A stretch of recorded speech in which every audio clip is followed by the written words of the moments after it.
John, good to see you. Such an important topic today. Why 60% of wealth transfers fail, and the conversation every family should have together this holiday season. So, of course, John, the holidays bring families together, multiple generations under one roof to connect and look ahead, which is why it's also a great time to talk about family finances and the legacy you want to leave behind. So, I was really surprised to see this 60% of wealth transfers fall apart because of a lack of communication and trust.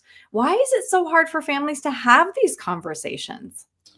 Yeah, well, I think there's a couple reasons. First, money remains one of our last great taboos. It's like that Yeah. unwritten rule that you don't ask someone about their weight or salary.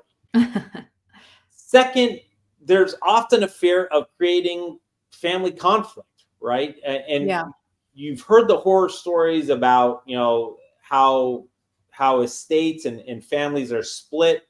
So I think parents often worry about appearing that they're favoring one child or that they're concerned about creating entitlement. And then last, and this kind of goes back to something we've talked about when it comes to long-term care or just trust and estate planning in general. And as silly as it sounds, it's true. Psychologically, people do not want to think about their exit strategy from life, Yeah. right? People love Right. planning their exit strategy from work, but they don't want to think about what life will be like when they've passed. So that often hinders it. And then another area where people just don't understand.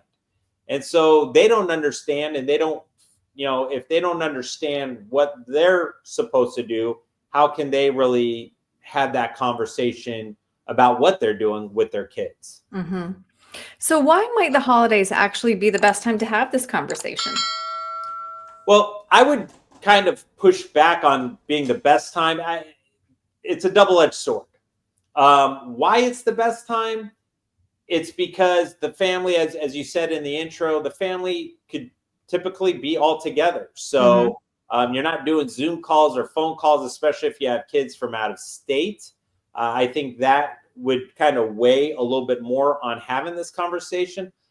Also, I think the holidays, it brings us together as a family to encapsulate the time of the year in which it's about family values, gratitude, giving, and legacy. So I think that's a way to piggyback into the conversation. However, where I don't like having the conversation is almost like having the political talk during the holidays, right? It goes back to that second reason of Hmm. parents' fear of creating conflict.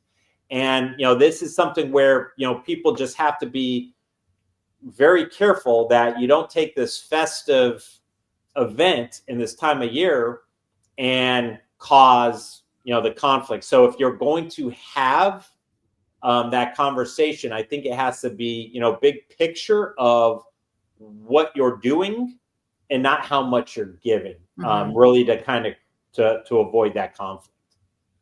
What information should parents or grandparents share with their adult children?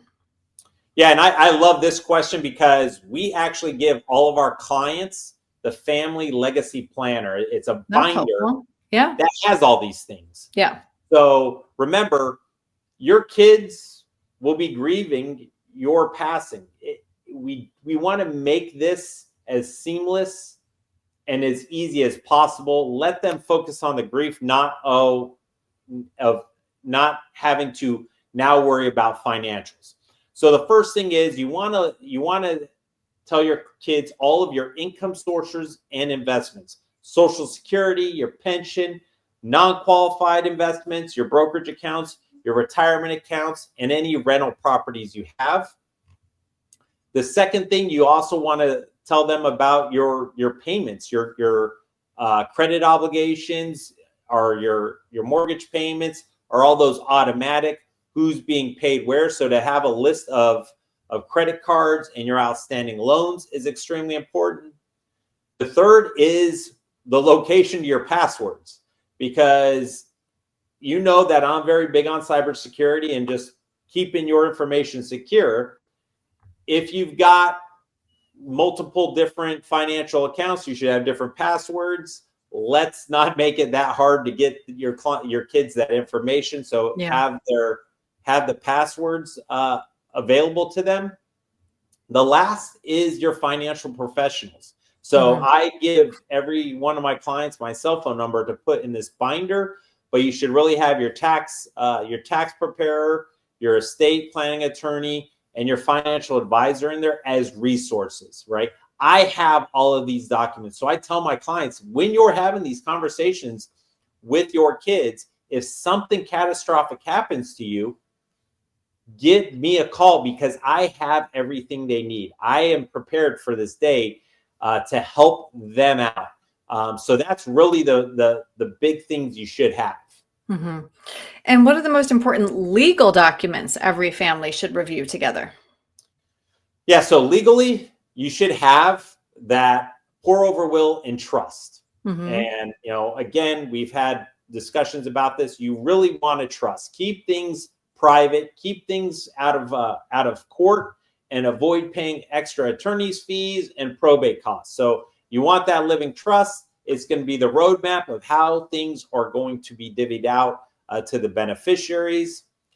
The other thing you want to have, and we always talk about the death planning behind trust, is you want to have a good understanding of the living benefits, and that is your powers of attorney, right? Who's going to handle the finances in case of a catastrophic event, right? If you both are in a horrible car accident and you're unable to make those decisions, who's going to handle your finances? And furthermore, healthcare directive. And I've said this in past videos, this is probably the most selfless thing you can do for your kids, right? Because it's going to reduce conflict. You're telling your kids exactly your wishes, right? If you had a major stroke and you're essentially an invalid, and that is not the way you want to live, and you're saying, listen, in these instances, I want to have the plug pulled. I want all life-saving measures pulled, and I just want to die in peace. Some kids, without that, some kids may have conflict. One kid may say, listen, I am not going to pull the plug on mom or dad. Right. I don't care what kind of condition they are. I rather be able to have the ability to hold on to a warm body. The other children may say, listen, this isn't living. We need to pull the plug, let mom and dad rest in peace, and let's move on with life. So the healthcare directive, very, very important.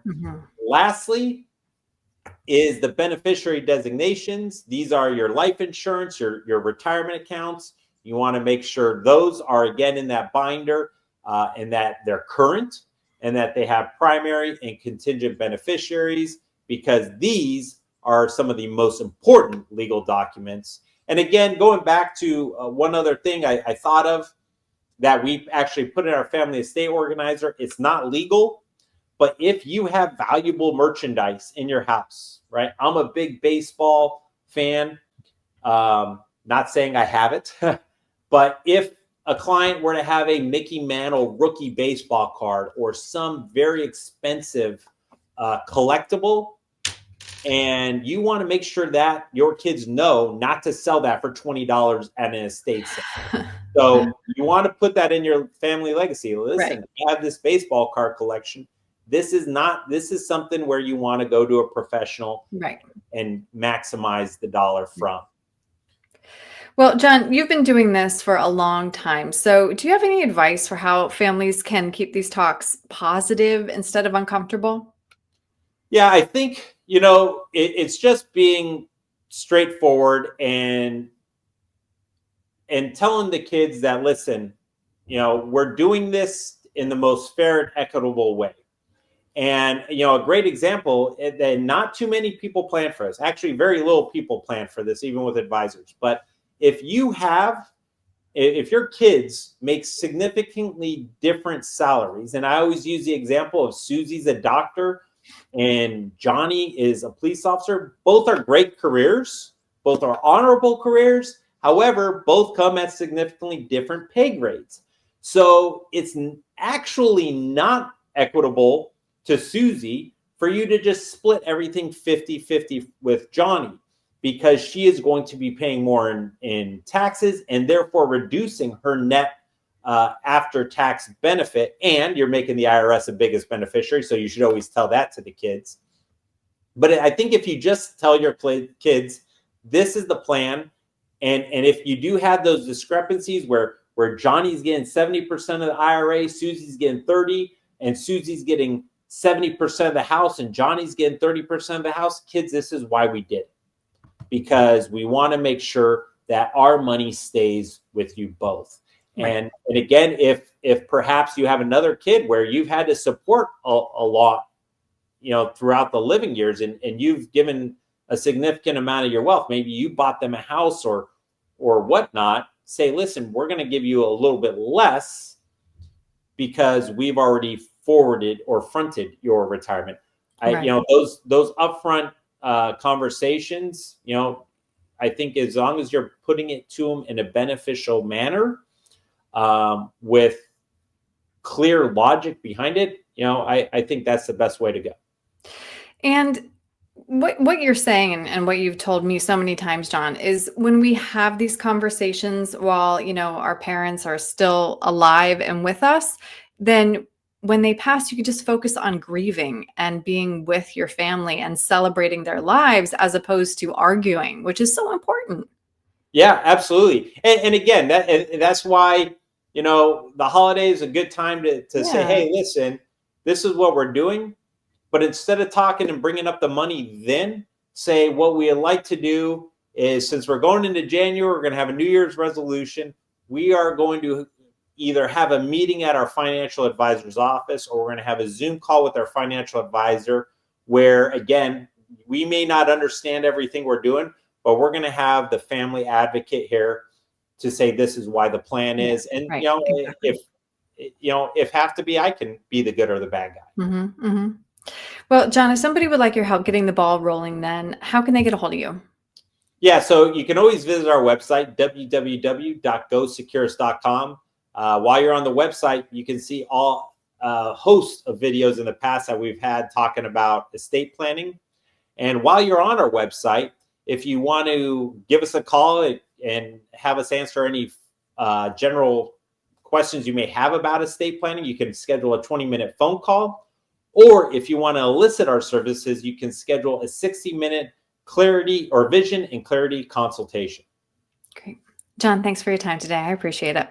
Thank you, Erin.